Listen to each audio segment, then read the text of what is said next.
A very good morning, dear student. This is your SST period. In civics, we will do question answer of lesson number 3, how the state government work. In previous class, we did some important key points of this lesson. Today we will do question answer. So come to the question number 1.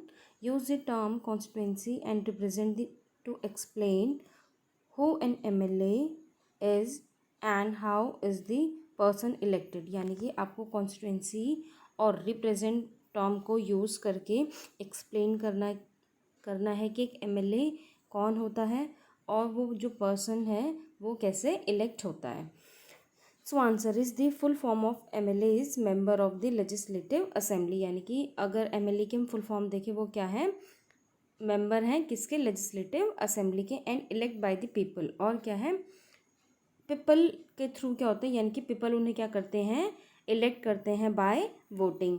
Hence this way they represent people. और इस तरीके से वो क्या है, people को represent करते हैं.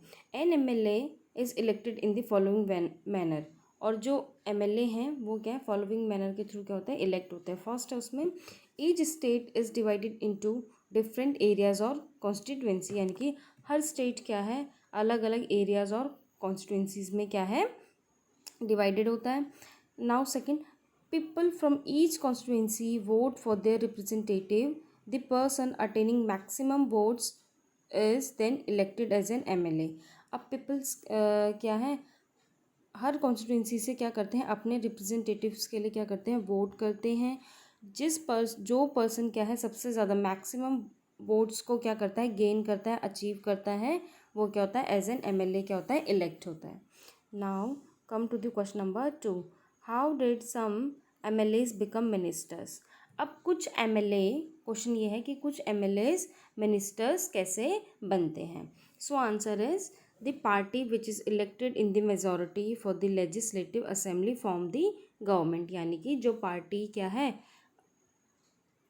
इलेक्टेड होती है मेजॉरिटी में, यानी कि रूलिंग पार्टी होती है लेजिस्लेटिव असेंबली में, वो क्या करते हैं, गवर्नमेंट फॉर्म करते हैं, यानी कि गवर्नमेंट बनाते हैं. मैंने आपको रूलिंग पार्टी, मेजॉरिटी पार्टी, ये सब चैप्टर में एक्सप्लेन कर दिया था.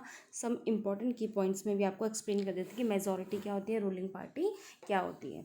तो जो पार्टी क्या होती है, मेजॉरिटी में होती है, वो क्या होती है, रूलिंग पार्टी होती है. वो रूलिंग पार्टी क्या करती है, लेजिस्लेटिव असेंबली में क्या करती है, गवर्नमेंट फॉर्म करते हैं, यानी कि गवर्नमेंट बनाती है. As per constitutional norms the ruling party elects its leader as the chief minister. Constitution norms के अकॉर्डिंग जो रूलिंग पार्टी है वो क्या करती हैं, अपने लीडर को क्या करते हैं, इलेक्ट करती है एज द चीफ मिनिस्टर. यानी कि जो रूलिंग पार्टी के जो एमएलएज हैं वो क्या करते हैं, अपने में से क्या करते हैं, अपने लीडर को इलेक्ट करते हैं, जो कि क्या होते हैं, चीफ मिनिस्टर होते हैं. The chief minister in the consultation with the governor constitutes a cabinet and selects the MLA as minister. और उसके बाद जो चीफ मिनिस्टर हैं वो जो गवर्नर होते हैं उनके कंसल्टेशन के साथ, उनके परामर्श के साथ क्या करते हैं, एक कैबिनेट को इस्टेब्लिश करते हैं. कंस्टिट्यूट्स का मतलब होता है इस्टेब्लिश करना. एक कैबिनेट इस्टेब्लिश करते हैं, कैबिनेट का गठन करते हैं और एमएलएज को सिलेक्ट करते हैं as minister. Now come to the question number 3. Why should decision taken by the chief minister and other ministers be debated in the legislative assembly.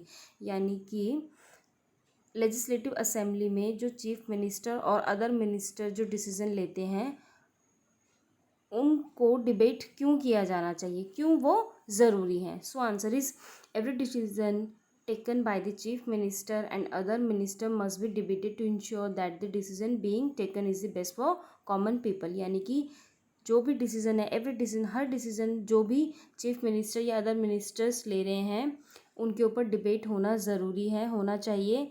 ये इंश्योर करने के लिए, ये सुनिश्चित करने के लिए कि जो भी डिसीज़न लिया जा रहा है वो कॉमन पीपल के लिए क्या हो, बेस्ट हो. In this debate MLA can communicate their views and ask queries related to the issues. इस डिबेट में जो एमएलएज हैं वो क्या कर सकते हैं, कम्युनिकेट कर सकते हैं, अपने व्यूज़ को रख सकते हैं और किसी भी रिलेटेड इशू से रिलेटेड कोई भी क्वेरीज को क्या कर सकते हैं, पूछ सकते हैं. They can give some suggestions as to what steps the government can take, और वो क्या कर सकते हैं उस पॉलिसीज़ या इश्यूज़ के ऊपर क्या है कुछ सजेशन भी दे सकते हैं कि गवर्नमेंट कौन से स्टेप ले सकती है जो कि क्या है कॉमन पीपल के लिए बेस्ट हो. Now come to the question number 4. What is the difference between the work that MLAs do in the assembly and the work done by the government department? यानी कि आपको डिफरेंस बताने हैं कि assembly में एक MLA जो वर्क करता है उसमें क्या डिफरेंस, एक MLA जो वर्क करता है उसमें और जितने भी गवर्नमेंट डिपार्टमेंट्स होते हैं उन दोनों के वर्क्स में क्या डिफरेंस है. So answer is an MLA work for the well being of people. एक MLA क्या है लोगों के वेल बींग के लिए काम करता है. वैसे गवर्नमेंट डिपार्टमेंट भी पीपल्स के वेल बींग के लिए काम करता है, बट दोनों के जो तरीके हैं मेथड है वो क्या होते हैं अलग होते हैं.